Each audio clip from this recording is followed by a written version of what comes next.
गुरु रूप प्यारी साध संगत जी, वाहिगुरु जी का खालसा, वाहिगुरु जी की फतेह। भाई साहब भाई वीर सिंह जी की एक लिखी वार्तालाप ਅਸੀਂ ਆਪ ਜੀ ਨੂੰ ਪੜ੍ਹ ਕੇ ਸੁਣਾ ਰਹੇ ਸਾਂ, ਜਿਸ ਵਿੱਚ ਭਾਈ ਸਾਈਂ ਦਾਸ ਤੇ ਢੇਸਾਂ ਵਿਚਕਾਰ ਗੱਲਬਾਤ ਚੱਲ ਰਹੀ ਸੀ।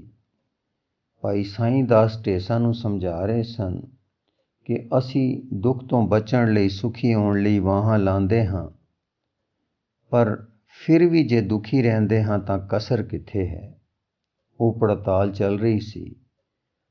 ਆਓ ਉਸ ਦਾ ਅਗਲਾ ਹਿੱਸਾ ਸਰਵਣ ਕਰਨ ਦੀ ਕੋਸ਼ਿਸ਼ ਕਰੀਏ ਜੀ। ਲੜੀ ਨੂੰ ਜੋੜਨ ਲਈ ਪਿਛਲੇ ਭਾਗ ਵਿੱਚ ਜੋ ਸਾਈਂ ਦਾਸ ਜੀ ਕਹਿ ਰਹੇ ਸਨ, ਉਸ ਨੂੰ ਫਿਰ ਦੁਹਰਾ ਦੇਈਏ। ਸਾਈਂ ਦਾਸ, ਅਸੀਂ ਕਿਹਾ ਸੀ ਕਿ ਅਸੀਂ ਪੜਤਾਲ ਕਰਨੀ ਹੈ ਕਿ ਜੇ ਸੱਚੀ ਮੁੱਚੀ ਤੁਸੀਂ ਵਾਹਾਂ ਲਾਈਆਂ ਹਨ ਤੇ ਫਿਰ ਦੁਖੀ ਹੀ ਰਹੇ ਹੋ, ਤਾਂ ਕੀ ਵਾਹਾਂ ਵਿੱਚ ਕਸਰ ਹੈ ਜਾਂ ਲਾਉਣ ਦੇ ਤਰੀਕੇ ਵਿੱਚ। ਆਓ ਹੁਣ ਇਸ ਗੱਲ ਦੀ ਪੜਤਾਲ ਕਰੀਏ। ਢੇਸਾ, ਬਹੁਤ ਅੱਛਾ।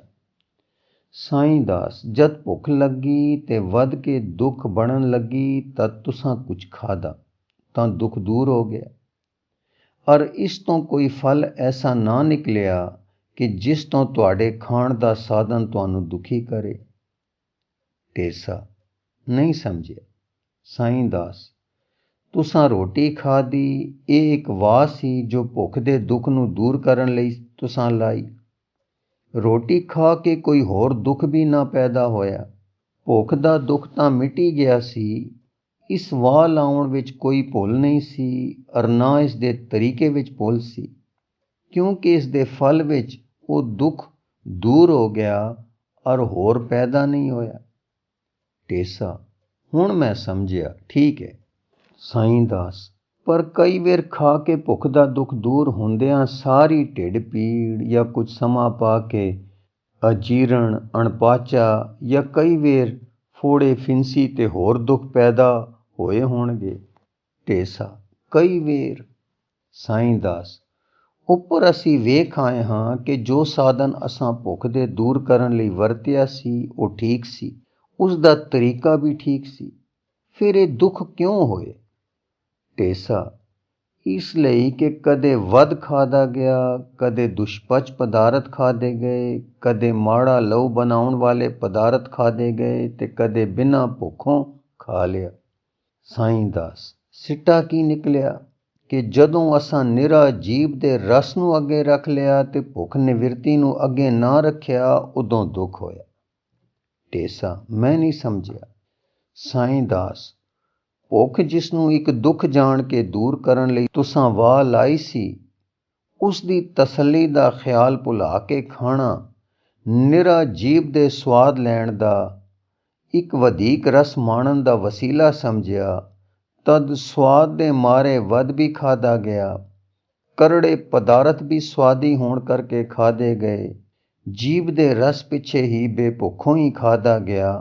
ਹਾਂ, ਤਦੋਂ ਸੁੱਖ ਦਾ ਸਾਧਨ ਕਰਦੇ ਹੋਏ ਵੀ ਤੁਸੀਂ ਦੁਖੀ ਹੋ ਗਏ। ਢੇਸਾ, ਠੀਕ ਹੈ, ਪਰ ਕੀ ਫਿਰ ਜੀਭ ਵਿੱਚ ਜੋ ਰਸ ਪਰਖਣ ਤੇ ਮਾਣਨ ਦੀ ਸ਼ਕਤੀ ਹੈ, ਉਸ ਦਾ ਦੋਸ਼ ਹੈ ਕਿ ਅਸੀਂ ਠੀਕ ਸਾਧਨ ਕਰਦੇ ਹੋਏ ਵੀ ਦੁਖੀ ਹੋਏ। ਸਾਈਂ ਦਾਸ, ਮੇਰੀ ਜਾਂਚ ਇਹ ਨਹੀਂ ਹੈ।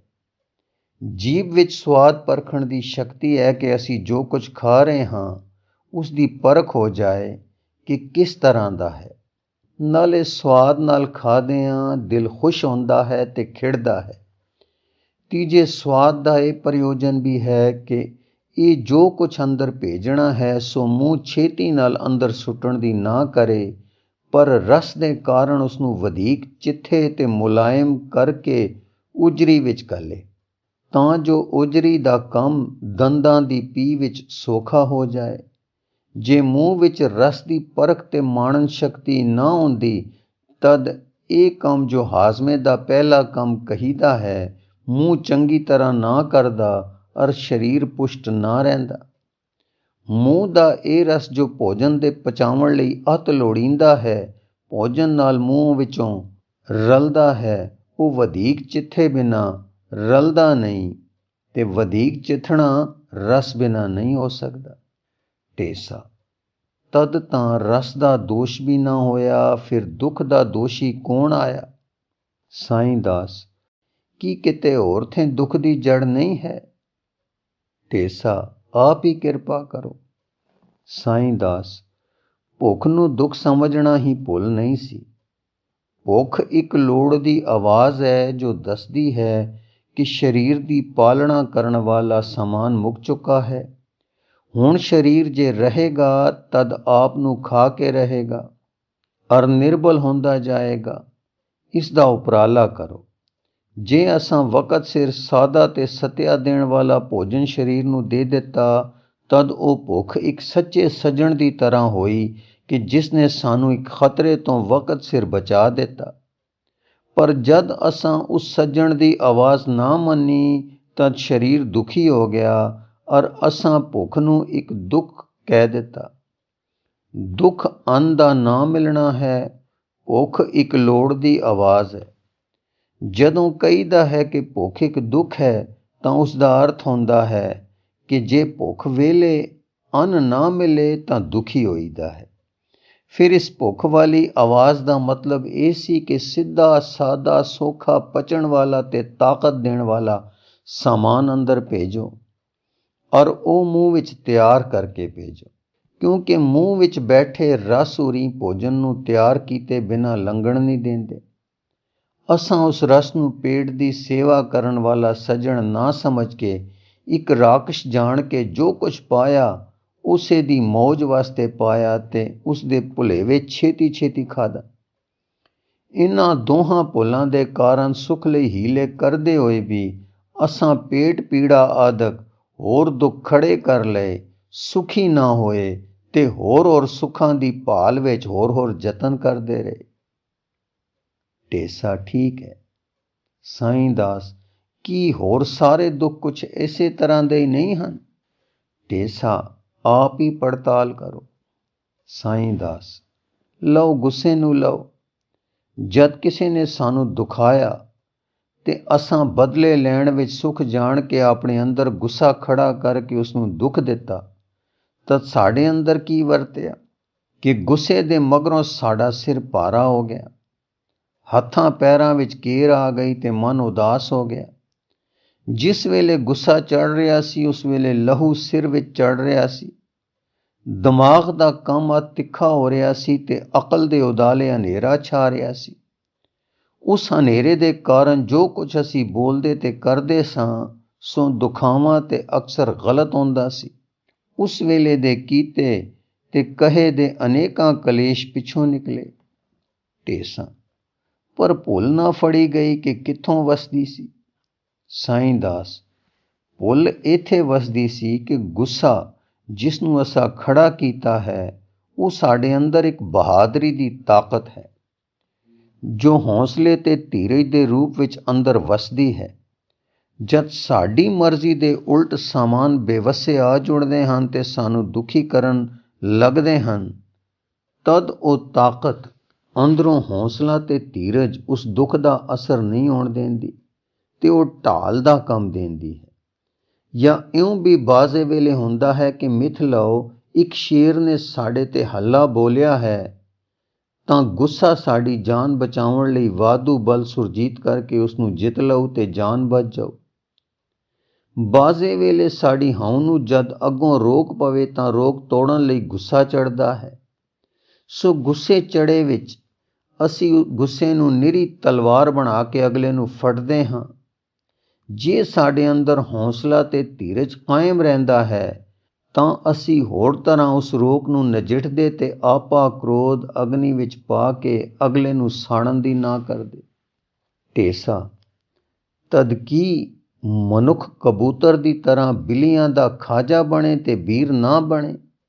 ਸਾਈਂ ਦਾਸ ਖਾਜਾ ਕਿਉਂ ਬਣੇ, ਵੀਰਤਾ ਦਾ ਵੀ ਯੋਗ ਵਰਤਾਓ ਕਰੇ। ਵਿਦਵਾਨ ਆਖਦੇ ਹਨ ਕਿ ਵੀਰ ਰਸ ਉਤਸ਼ਾਹ ਤੋਂ ਪੈਦਾ ਹੁੰਦਾ ਹੈ, ਕ੍ਰੋਧ ਤੋਂ ਵੀਰ ਰਸ ਨਹੀਂ ਸਗੋਂ ਰੋਦਰ ਰਸ ਪੈਦਾ ਹੁੰਦਾ ਹੈ। ਸੋ ਮੇਰੀ ਜਾਂਚੇ ਕ੍ਰੋਧ ਦੇ ਹੱਥ ਜਦ ਮਨ ਦੇਈਦਾ ਹੈ ਔਰ ਸੁਖ ਸਮਝੀਦਾ ਹੈ ਤਦ ਮਨ ਦੇ ਮਤ ਦੇ ਟਿਕਾਣੇ ਨਾ ਰਹਿਣ ਕਰਕੇ ਫਲ ਦੁੱਖ ਨਿਕਲਦਾ ਹੈ। ਜਿਸ ਨੂੰ ਉਸ ਕਾਲੀ ਵਿੱਚ ਸੁਖ ਸਮਝੀਦਾ ਹੈ ਉਹ ਦੁੱਖ ਹੁੰਦਾ ਹੈ। ਇੱਥੇ ਸਾਡੀ ਸਮਝ, ਸਾਡੀ ਵਾਹ ਤੇ ਵਾਹ ਦਾ ਤਰੀਕਾ ਤਰੇ ਹੀ ਗਲਤ ਹੁੰਦੇ ਹਨ। ਢੇਸਾ ਪਰ ਅਸੀਂ ਕਰਦੇ ਕੀ?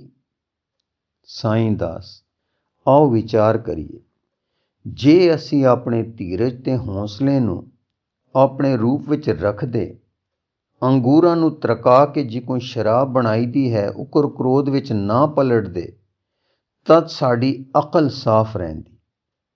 ਸਾਫ਼ ਅਕਲ ਨਾਲ ਵਿਚਾਰ ਕਰਦੇ ਕਿ ਜੋ ਸਲੂਕ ਸਾਡੇ ਨਾਲ ਹੋਇਆ ਹੈ ਕਿਤੇ ਉਸ ਦਾ ਕਾਰਨ ਸਾਡੇ ਵਿੱਚ ਤਾਂ ਨਹੀਂ ਹੈ।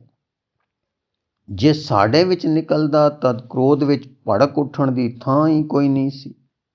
ਜੇ ਕਾਰਨ ਅਸੀਂ ਨਾ ਹੁੰਦੇ ਤਦ ਅਸੀਂ ਖਿਮਾ ਨੂੰ ਵਰਤਦੇ ਔਰ ਉਸ ਨੂੰ ਪ੍ਰੇਮ ਨਾਲ ਸਮਝਾਉਂਦੇ, ਕਿਉਂਕਿ ਉਹ ਵੀ ਸਾਡੇ ਵਾਂਗੂ ਸੁੱਖ ਦੇ ਭੁਲੇਖੇ ਵਿੱਚ ਗਲਤੀ ਕਰ ਰਿਹਾ ਸੀ। ਜੇ ਉਹ ਨਾ ਸਮਝਦਾ ਤਦ ਅਸੀਂ ਉਪੇਖਿਆ ਯਾਨੀ ਉਪਰਾਮਤਾ ਤਾਰਦੇ, ਅਰਥਾਤ ਓਪਰੇ ਜੇ ਹੋ ਜਾਂਦੇ ਔਰ ਵਾਹਿਗੁਰੂ ਅੱਗੇ ਪ੍ਰਾਰਥਨਾ ਕਰਦੇ ਕਿ ਉਸ ਨੂੰ ਸੁਮਤ ਦੇਵੇ। ਫਿਰ ਜਦ ਉਸ ਨਾਲ ਨੇਕੀ ਕਰਨ ਦਾ ਮੌਕਾ ਮਿਲਦਾ ਤਾਂ ਨੇਕੀ ਕਰਦੇ। ਇਹ ਤਰੀਕਾ ਸਾਨੂੰ ਗੁੱਸੇ ਵਿੱਚ ਭੜਕਣੋਂ, ਆਪਣਾ ਨਾਸ ਕਰਨੋਂ ਔਰ ਹੋਰ ਭੁੱਲਾਂ ਕਰਕੇ ਹੋਰ ਦੁੱਖ ਪਾਵਣੋਂ ਤੇ ਦੁੱਖ ਦੇਣੋਂ ਬਚਾ ਦਿੰਦਾ ਕਿ ਨਾ? ਢੇਸਾ ਪਰ ਜੇ ਉਹ ਸਾਡੇ ਤੇ ਵਾਰ ਕਰਦਾ ਤਦ? ਸਾਈਂ ਦਾਸ ਜੇ ਕੋਈ ਪੇਸ਼ ਨਾ ਜਾਂਦੀ ਤਦ ਅਸੀਂ ਉਤਸ਼ਾਹ ਵਿੱਚ ਆ ਕੇ ਆਪੇ ਨੂੰ ਰੱਖਣ ਲਈ ਆਪਣੀ ਰੱਖਿਆ ਕਰਦੇ। ਜੇ ਦਇਆ ਤੇ ਦਾਨ ਦੀ ਬੀਰਤਾ ਕਾਰਗਰ ਨਾ ਹੁੰਦੀ ਤੇ ਯੁੱਧ ਆ ਹੀ ਗਲੇ ਪੈਂਦਾ ਤਾਂ ਬੀਰਤਾ ਹੁੰਦੀ ਉਤਸ਼ਾਹ ਵਾਲੀ। ਯੁੱਧ ਵਿੱਚ ਕਈ ਵਾਰ ਗੁੱਸਾ ਸੰਚਾਰੀ ਹੋ ਕੇ ਆ ਜਾਂਦਾ ਹੈ, ਉਸ ਵੇਲੇ ਉਹ ਬੀਰਤਾ ਨੂੰ ਵਧਾ ਜਾਂਦਾ ਹੈ। ਇਸੇ ਤਰ੍ਹਾਂ ਪਾਪਾਂ ਤੋਂ ਨਿਜ ਨੂੰ ਰੋਕਣ ਵਾਸਤੇ ਕਦੇ ਆਪਣੇ ਤੇ ਕੀਤਾ ਗੁੱਸਾ ਆਪੇ ਨੂੰ ਪਾਪ ਕਰਨ ਤੋਂ ਰੋਕ ਜਾਂਦਾ ਹੈ। ਢੇਸਾ ਮਾਲੂਮ ਤਾਂ ਕੁਝ ਠੀਕ ਹੁੰਦਾ ਹੈ, ਪਰ ਵੱਡੇ ਦੁੱਖ ਗ੍ਰਸਤ ਜੰਜਾਲ ਦਾ ਦਾਰੂ ਦੱਸੋ। ਗੁਰੂ ਰੂ ਪਿਆਰੀ ਸਾਧ ਸੰਗਤ ਜੀ, ਇਸ ਲਿਖਤ ਦਾ ਅਗਲਾ ਹਿੱਸਾ ਆਪ ਜੀ ਨੂੰ ਅੱਗੇ ਪੜ੍ਹ ਕੇ ਸਰਵਣ ਕਰਾਉਣ ਦੀ ਕੋਸ਼ਿਸ਼ ਕਰਾਂਗੇ ਜੀ। ਵਾਹਿਗੁਰੂ ਜੀ ਕਾ ਖਾਲਸਾ, ਵਾਹਿਗੁਰੂ ਜੀ ਕੀ ਫਤਿਹ।